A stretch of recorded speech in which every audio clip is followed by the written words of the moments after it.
तो भारत में 6,743 अछूत जातियां, लेकिन गाली सिर्फ चमारों को ही मिलती है, क्योंकि चमार ही शुरू से धर्म सत्ता राज सत्ता के सामने तनकर खड़ा होता आया है।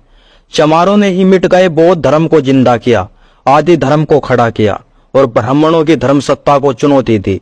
चमारों ने ही अपनी बहुजन समाज पार्टी बनाकर क्षत्रिय राज सत्ता को खुली चुनौती दी। चमारों ने राजपूत रेजिमेंट के मुकाबले चमार रेजिमेंट का इतिहास ज्यादा रोमांचकारी रहा और देशभक्ति से भरा रहा।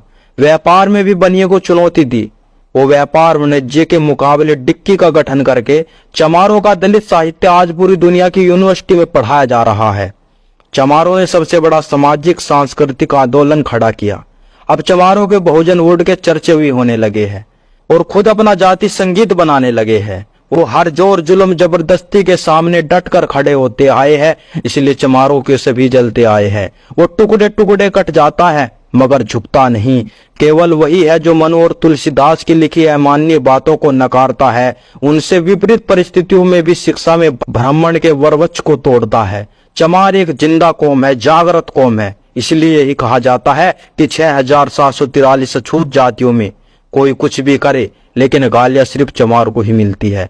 इसलिए कहावत बनी है कि जब चमार का शासन आता है तो चमड़े के सिक्के भी चला देता है। श्री गुरु रविदास जी ने भी कहा है कि रविदास खलास चमारा, जो हम शहरी सुमीत हमारा। ये गाली इस बात का प्रतीक है कि चमार जागृति के मार्ग पर है, कि जो भी ब्राह्मणवाद और मनुवाद के खिलाफ खड़ा होता है। लेकिन चमार कौम एक ऐसी कौम है जिन्होंने किसी के भी सामने झुकना मंजूर नहीं करा, सिर कटना मंजूर करा। अंग्रेज आए उनके सामने नहीं झुके, मुसलमान आए उनके सामने नहीं झुके, और फिर ये ब्राह्मण पंडित मनुवाद के सामने भी चमार कभी नहीं झुके।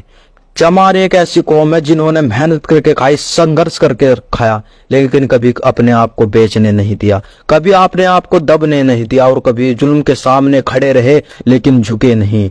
गुरु गोविंद सिंह को चमकौर की गढ़ी से बचाने वाले भी संगत सिंह चमार कौम से ही थे।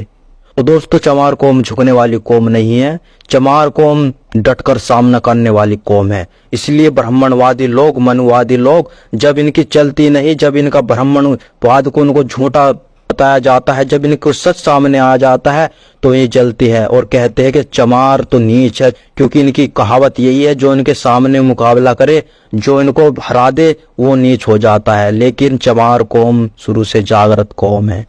और लास्ट में तो नहीं कहना चाहूंगा, चमार झुकते नहीं, झुकाते हैं, इसीलिए तो कुछ मनुवादी इनसे जल जाते हैं।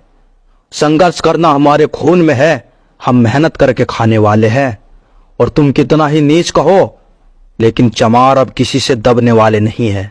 ढोंगी पाखंडी ब्राह्मणवाद मनुवादियों की सत्ता हिलाकर रख दे। चमार वो कौम है, अपनी पे आए तो इतिहास मिटा कर रख दे।